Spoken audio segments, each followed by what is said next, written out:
দেখছেন এটি নিউজ ইসলাম bank happening পয়েন্টে আপনাদের সবাইকে আমন্ত্রণ জানাচ্ছি। আমি জান্নাতুন নাহার জাকিয়া।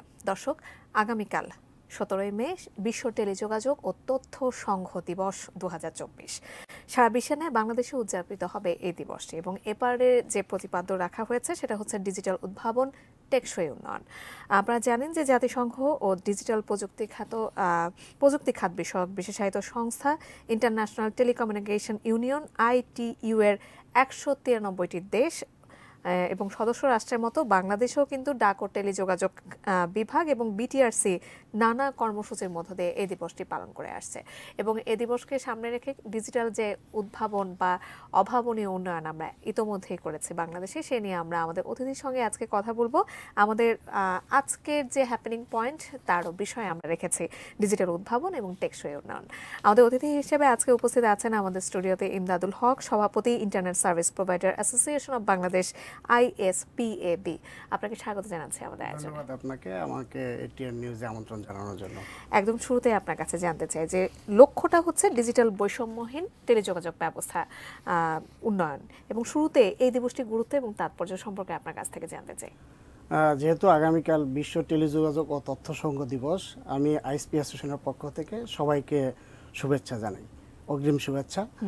আর টেকসই উন্নয়ন, অফকোর্স সরকার যে কোনো দেশ যখন কোনো উন্নয়নের কথা চিন্তা করে তখন তার একটা প্ল্যান প্রোগ্রাম আগে থেকেই রাখতে হয়।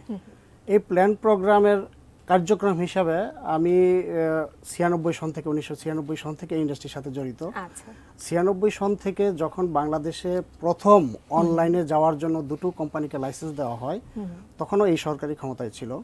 তখন তারা একটা প্ল্যান প্রোগ্রাম করে যে বাংলাদেশকে ইন্টারনেট নেটওয়ার্কের সাথে সারা পৃথিবীর সাথে সংযুক্ত করতে হবে। যদিও আমরা একটা ট্রেন মিস করেছি, আগের সরকার সঠিক সময়ে সঠিক সিদ্ধান্ত নিতে পারেনি বিদায় আমরা কিন্তু প্রথম সাবমেরিন কেবল যেটা বাংলাদেশের CME-3 যেটা আসার কথা ছিল, সেই ট্রেনটা আমরা মিস করেছি। সেই ট্রেনটা মিস করাতে আমরা মোটামুটি বলতে পারেন অনেক দূর পিছিয়ে গেছি। আমরা প্রথম সাবমেরিন কেবল কানেক্ট করতে পারিনি, কিন্তু আমাদের পার্শ্ববর্তী রাষ্ট্র ভারত তখন কিন্তু 6টা সাবমেরিনের সাথে কানেক্টেড হয়ে গিয়েছিল। কিন্তু তারপরও আমরা আসলে সুযোগের অভাবেই আমরা আমাদের মেধাকে, আমাদের তরুণ প্রজন্ম যারা আছে সেই মেধাগুলোকে কাজে লাগাতে পারিনি।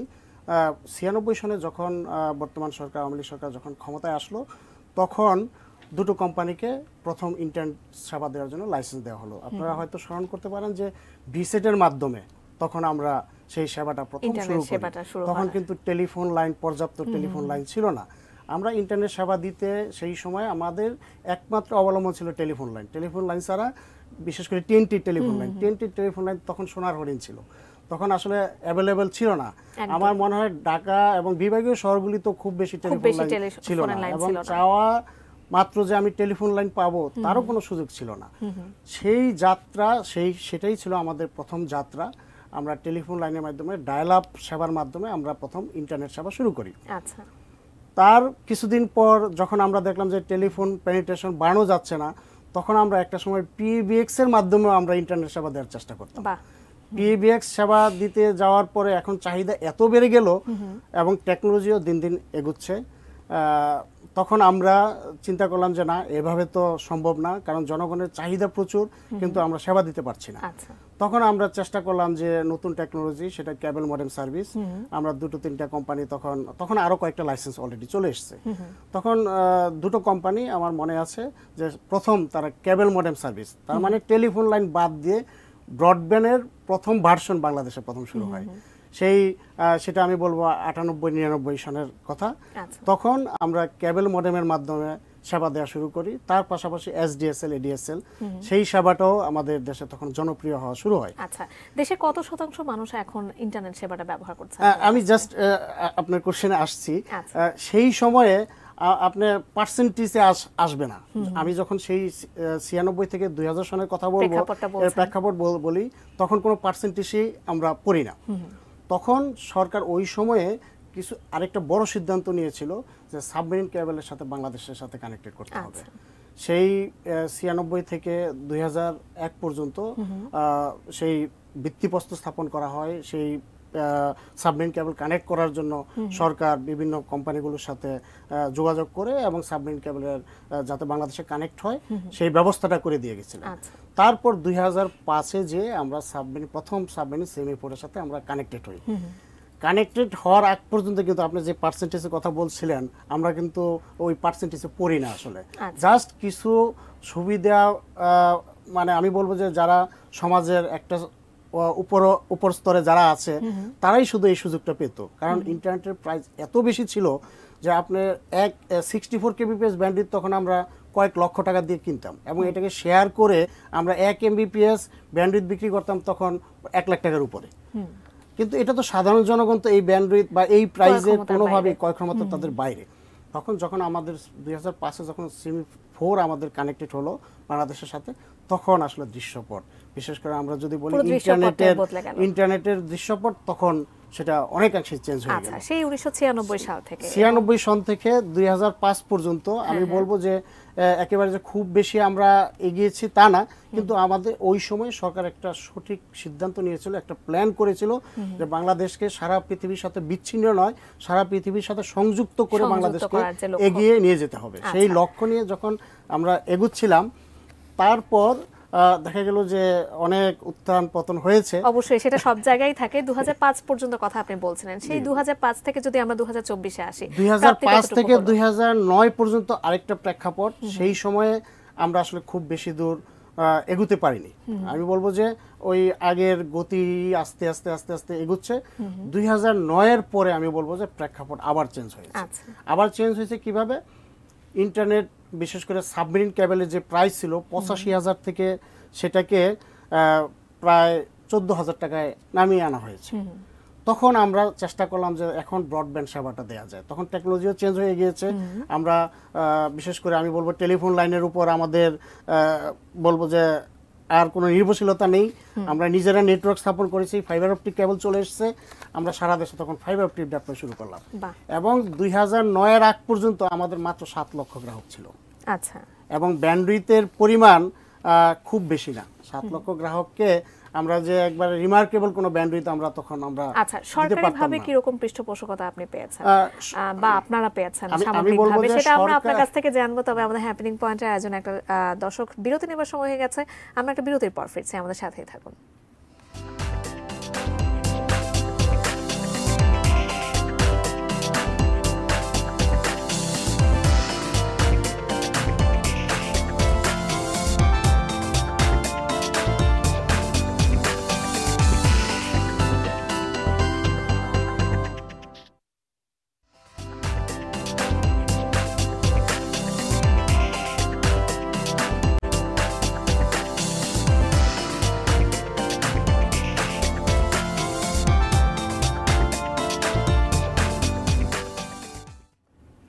বিরতির পর আরও একবার আমন্ত্রণ জানাচ্ছি আমাদের আজকের হ্যাপেনিং পয়েন্টে, এবং আজকে আমরা কথা বলছিলাম ডিজিটাল উদ্ভাবন, টেকসই উন্নয়ন। আমাদের সাথে আজকে অতিথি আছেন ইমদাদুল হক। তার সাথে কিছুক্ষণ আগে আমরা বিরতিতে যাবার আগ মুহূর্তে কথা বলছিলাম। আসলে ঠিক এখন পর্যন্ত জানতে চাই যে সরকার এবং প্রাইভেট সেক্টর মিলে আপনারা কতটুকু এগোলেন বা সরকারি পৃষ্ঠপোষকতা কতটুকু পাওয়া গেল? রাজস্ব খাতে একটা বড় অংশই কিন্তু টেলিযোগাযোগ খাতটা জুড়ে আছে।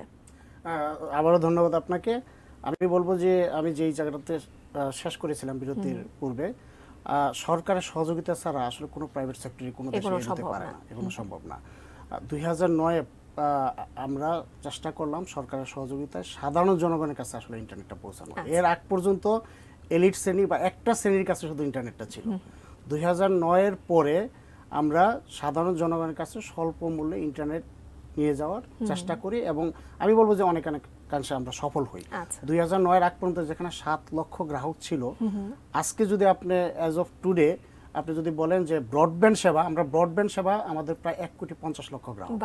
আপনি যদি 1,50,00,000 কানেক্টিভিটি, এখন একটা কানেক্টিভিটি যদি একটা বাসায় 4 জন লোকে ইউজ করে, আমরা কিন্তু 6 কোটি গ্রাহককে আমরা রিচ করতে পেরেছি।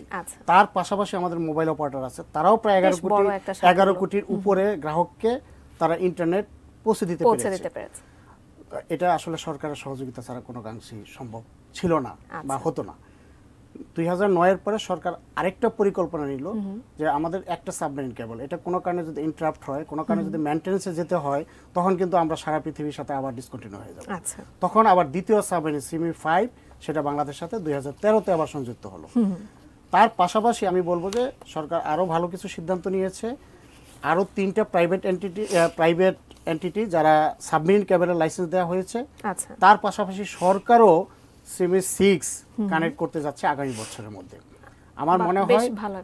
আমার মনে হয় যে প্রাইভেট সেক্টরের যে 3টা সাবমেরিন এবং আরেকটা যেটা সরকার যে 3rd সাবমেরিন কেবল নিয়ে আসতেছে, এই 4টা সাবমেরিন কেবল কানেক্ট হয়ে গেলে তার পাশাপাশি আইটিসি থেকেও কিন্তু আমরা ইন্ডিয়া থেকে আমরা ব্যান্ডউইথ পাই, যেটা কোনো কারণে আমাদের সাবমেরিনগুলো ইন্টারাপ্ট হলে, এখন বর্তমানে আমরা সিমি 5 কিন্তু আমরা ডিসকন্টিনিউ আছি, আমরা আইটিসির মাধ্যমে ইন্ডিয়া থেকে আমরা ব্যান্ডউইথ এনে আমরা কিন্তু সেটাকে ব্যাকআপ হিসেবে 5G কথা একটু জানতে চাই। আপনি যেহেতু 5G কথার মাঝখানে নিয়ে এসেছেন, তো আমি একটু জানতে চাই যে 5Gর জন্য আমরা এখন পর্যন্ত প্রস্তুত কিনা, কারণ এই প্রক্রিয়া কিন্তু 2021 সাল থেকে শুরু হয়েছে। সরকার কিন্তু লাইসেন্স দিয়ে দিয়েছে, মোবাইল অপারেটরগুলোকে লাইসেন্স দিয়েছে। এখন মোবাইল অপারেটরগুলোর দায়িত্ব সেটাকে বাস্তবায়ন করা, কারণ সরকার লাইসেন্স দিয়েছে, সরকার ফ্যাসিলিটি যা দেওয়ার সবই দিয়েছে যতটুকু আমরা জানি। কারণ আমাদের বর্তমান নতুন যে প্রতিমন্ত্রী, ডাক টেলিযোগাযোগ এবং আইসিটি প্রতিমন্ত্রী জুনায়েদ আহমেদ পলক, ডাইনামিক একজন মন্ত্রী আমাদের ইন্ডাস্ট্রিতে এখন আছেন, এবং উনি প্রত্যেকটা জায়গায় পিন পয়েন্ট যেখানে যেখানে সমস্যা, সেই সমস্যাগুলো সমাধান করার জন্য উনি কিন্তু বেশ তৎপর আছেন। এবং আমরাও যখনই যে কোনো সমস্যা নিয়ে ওনার কাছে যাই, আমরা সাথে সাথে একটা দিক নির্দেশনা পাই। তারপরেও যেহেতু ভারত সহ বিশ্বের বিভিন্ন দেশে 5G ব্যবহার শুরু হয়ে গেছে, আমরা কি পিছিয়ে পড়ছি কিনা? আমরা একটু তো, আমি বলবো যে একটু তো পিছিয়ে আছি, কিন্তু আমি যতটুকু জানি কিছুদিন আগেও একটা মিটিং হয়েছে, বিশেষ করে মোবাইল অপারেটর, আমাদের আইএসপি ইন্ডাস্ট্রি এবং সকলকে নিয়ে, এবং আমাদের মাননীয় মন্ত্রী প্রতিমন্ত্রী পলক ভাই আমাদেরকে বিশেষ করে মোবাইল অপারেটরকে নির্দেশনা দিয়েছে অ্যাটলিস্ট ঢাকা সিটি এবং বিভিন্ন বিভাগীয় শহরগুলিতে যাতে অতি শীঘ্রই এই সেবাটা চালু করা যায়। আমার মনে হয় হয়তো মোবাইল অপারেটররা এই ইস্যুটা নিয়ে কাজ করছে। আমি একটু অন্য ইস্যুতে আছি। সরকার সহযোগিতা না করলে আসলে প্রাইভেট সেক্টর কেন কোনো সেক্টরে আগাইতে পারে না, এটার একটা দিক নির্দেশনা আমি বলবো সরকার ভালোভাবেই এগোচ্ছে। আমাদের ট্রান্সমিশন নেটওয়ার্ক হলো বড় একটা নিয়ামক। আমি বলবো আমরা যখন ইন্টারনেট সেবা দেই, ট্রান্সমিশন নেটওয়ার্কটা কিন্তু আমরা তৈরি করতে পারি না, এটা এনটিটিএন কোম্পানি নামে আরো লাইসেন্স দেওয়া হয়েছে, যেটা প্রাইভেট সেক্টরে 3টা লাইসেন্স আছে, তারা এই ট্রান্সমিশন নেটওয়ার্কটা তৈরি করে। এই ট্রান্সমিশন নেটওয়ার্ক সরকার কিন্তু অনেক সাবসিডি দিয়েছে, সেখানে অনেক টাকা ইনভেস্ট করেছে যাতে প্রত্যেকটা ইউনিয়ন পর্যন্ত এই ট্রান্সমিশন নেটওয়ার্কটা পৌঁছে যায়। এখন সেই ইউনিয়ন থেকে গ্রামে যাওয়ার পালা, আমরা সেই জায়গাটায় এখন কাজ করছি, বিশেষ করে সরকারের সাথে কাজ করছি। আমাদের আইসিটি মন্ত্রণালয় বেশ কিছু কাজ হাতে নিয়েছে, বিশেষ করে ইডিসি প্রজেক্ট নামে একটা প্রজেক্ট হাতে নিয়েছে, এস্টাবলিশিং ডিজিটাল কানেক্টিভিটি। সেই কানেক্টিভিটির আওতায় প্রথম ফেজে 1,09,000 কানেক্টিভিটি বিভিন্ন শিক্ষা প্রতিষ্ঠানে সেটা দেওয়া শুরু হয়েছে, অলরেডি টেন্ডার হয়ে গিয়েছে, আমরা কাজ শুরু করেছি, আমাদের আইএসপিগুলো এই কাজটা করছে। 1,09,000 কানেক্টিভিটি আমরা আশা করছি আগামী 6 মাস থেকে 1 বছরের মধ্যে এই কানেক্টিভিটিগুলো সম্পন্ন হবে।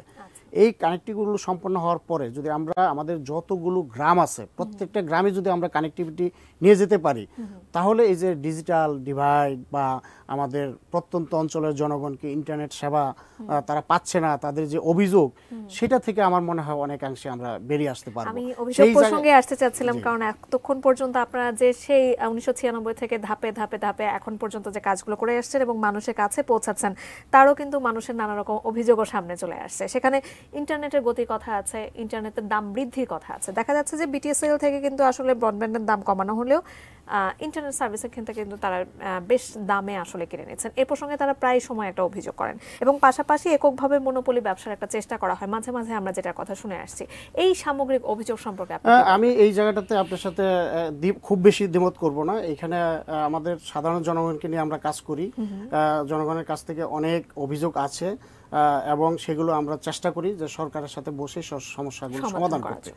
আসলে দেখেন, যখন কোনো একটা ইকোনমি গ্রো করে, একটা গ্রুপ থাকে, সেখান থেকে কিভাবে এক্সট্রা একটা বেনিফিট নেওয়া যায়, সেই বেনিফিট হয়তো কেউ কেউ চেষ্টা করেছে। আমি বলবো এই জায়গায় সরকারকে শক্ত হস্তে দমন করতে হবে।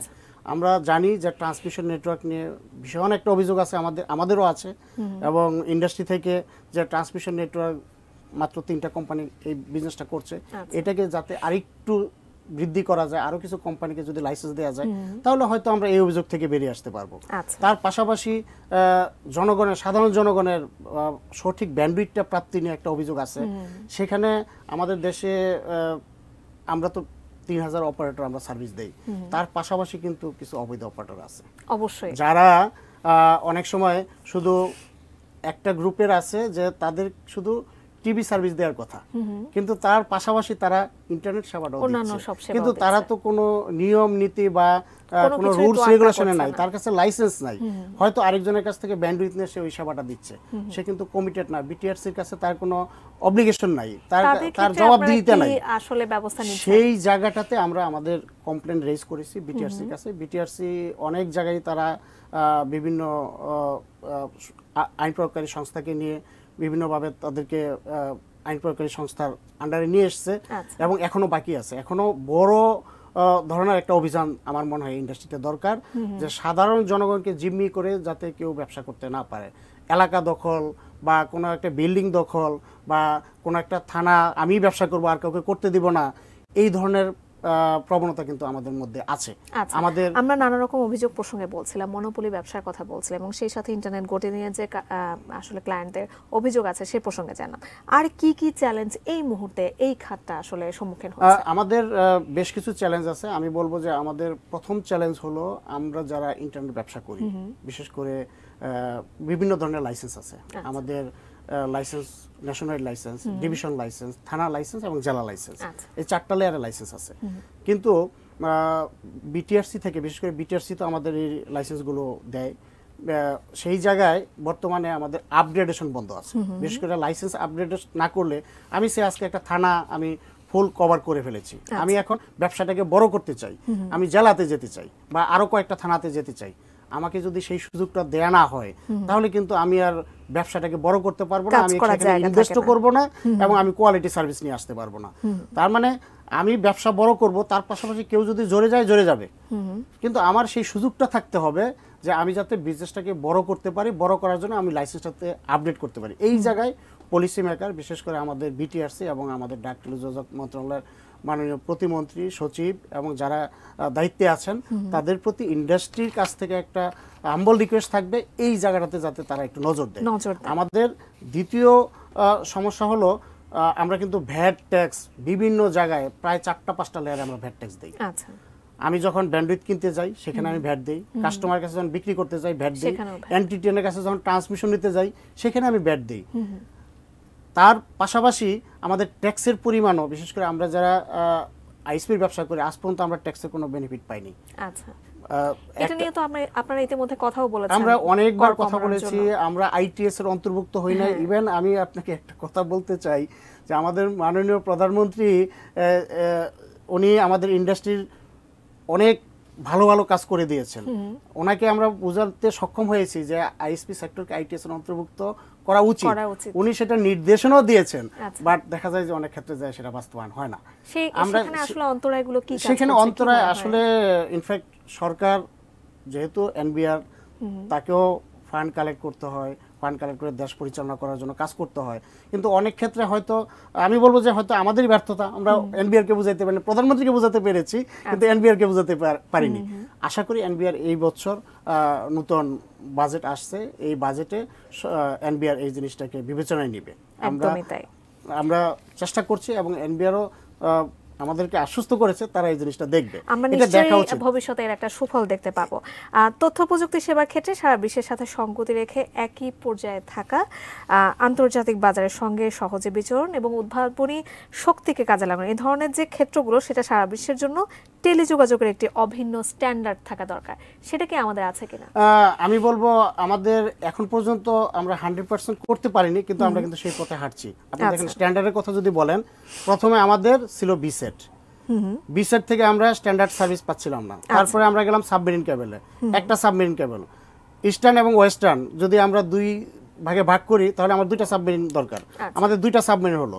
এখন কোন একটা সাবমেরিন যদি কাটা যায় তাহলে ওইটার ব্যাকআপ দরকার, সেই ব্যাকআপেরও কিন্তু সিদ্ধান্ত হয়েছে এবং সেটা আমরা আগামী বছর পেয়ে যাচ্ছি। তার মানে স্ট্যান্ডার্ড কিন্তু আস্তে আস্তে, একটা সময় ছিল যে আমরা বিচ্ছিন্ন হয়ে যেতাম, কোন একটা সাবমেরিন ডাউন হলে আমরা বিচ্ছিন্ন হয়ে যেতাম। যখন আকাশে মেঘ থাকতো তখন আমরা বিসেটের থেকে স্যাটেলাইট থেকে কমিউনিকেশন আমাদের ইন্টারাপ্ট হতো। সেই জায়গাগুলো থেকে কিন্তু আমরা আস্তে আস্তে আস্তে আস্তে বের হয়ে আমরা 1 নয় 3টা 4টা 5টা সাবমেরিন কেবল আমাদের দেশে যুক্ত হচ্ছে। অলরেডি আমাদের 2টা যুক্ত হয়েছে, আরো 4টা আমাদের আগামী বছরের মধ্যে যুক্ত হবে। তার পাশাপাশি আইটিসি থেকেও কিন্তু আমরা ব্যান্ডউইথ পাচ্ছি। আইটিসি মানে ইন্ডিয়া যে 17টা সাবমেরিন কেবল আছে, সেই সাবমেরিনের সাথে কিন্তু আমাদের আইটিসির মাধ্যমে বাংলাদেশে একটা ব্যাকআপ লিংক তৈরি করা আছে। তার মানে স্ট্যান্ডার্ডের জায়গাগুলো এইগুলো। তার পাশাপাশি আপনি যদি বলেন যে আমাদের ট্রান্সমিশন নেটওয়ার্কে এই জায়গাটা তো একটা স্ট্যান্ডার্ড দরকার। এই স্ট্যান্ডার্ডটা তখনই হবে যখন আমরা যারা লাস্ট মাইল সার্ভিস দেই, আমরা আমাদের সামনে যে দিনগুলো সেটা নিশ্চয়ই আমাদের জন্য আরো বেশি উজ্জ্বল হবে। আমি জাস্ট এখানে একটু বলতে চাই, আমাদের এই যে ওভারহেড কেবল, সেখানে লাস্ট মাইল অ্যাক্টিভ শেয়ারিং পারমিশনটা যদি আমাদেরকে দেওয়া হয়, তখন কিন্তু আমাদের স্ট্যান্ডার্ডটা, কাস্টমার সার্ভিসের কোয়ালিটিটা সেটা অনেক। আমরা আমাদের আয়োজন একেবারে শেষ পর্যায়ে চলে এসেছি এবং আমরা বুঝতেও পেরেছি আসলে আপনার যে কথাগুলো আপনি বলছিলেন। আপনাকে অসংখ্য ধন্যবাদ আমাদের আজকে আয়োজনে যুক্ত হবার জন্য। ধন্যবাদ আপনাকে এবং ধন্যবাদ এটিএন নিউজকে। দর্শক, 17 মে বিশ্ব টেলিযোগাযোগ ও তথ্য সংঘ দিবস উপলক্ষে যে প্রতিবাদ রাখা হয়েছে, ডিজিটাল আরও সব উদ্ভাবনের সাথে সাথে আরও বেশি টেকসই উন্নয়নের পথে নিশ্চয়ই বাংলাদেশ এগিয়ে যাবে, সেই আশা রেখে আজকে হ্যাপেনিং পয়েন্ট এখানে শেষ করছি। অন্য কোনো দিন আমরা অন্য কোনো বিষয় নিয়ে আবার চলে আসবো আপনাদের সামনে। সে পর্যন্ত এটি নিউজের সঙ্গেই থাকুন। ধন্যবাদ।